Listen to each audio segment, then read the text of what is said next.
Revelation 11. I was given a reed like a measuring rod and was told, "Go and measure the temple of God and the altar with its worshippers. But exclude the outer court. Do not measure it, because it has been given to the Gentiles. They will trample on the holy city for 42 months, and I will appoint my 2 witnesses, and they will prophesy for 1,260 days, clothed in sackcloth. They are the 2 olive trees and the 2 lampstands, and they stand before the Lord of the earth. If anyone tries to harm them, fire comes from their mouths and devours their enemies.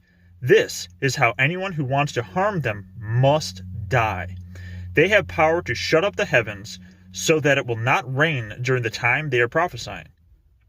And they have power to turn the waters into blood and to strike the earth with every kind of plague as often as they want. Now, when they have finished their testimony, the beast that comes up from the abyss will attack them and overpower and kill them.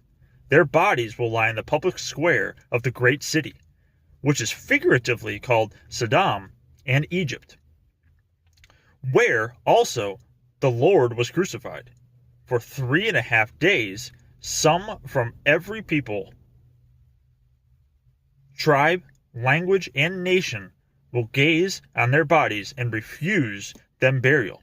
The inhabitants of the earth will gloat over them and will celebrate by sending each other gifts, because these 2 prophets had tormented those who live on earth.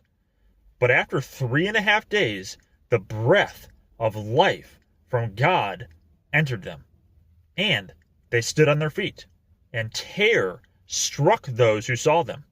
Then they heard a loud voice from heaven saying to them, "Come up here." And they went up to heaven in a cloud, while their enemies looked on. At that very hour there was a severe earthquake, and 1/10 of the city collapsed. 7,000 people were killed in the earthquake, and the survivors were terrified and gave glory to the God of heaven. The second woe has passed. The third woe is coming soon.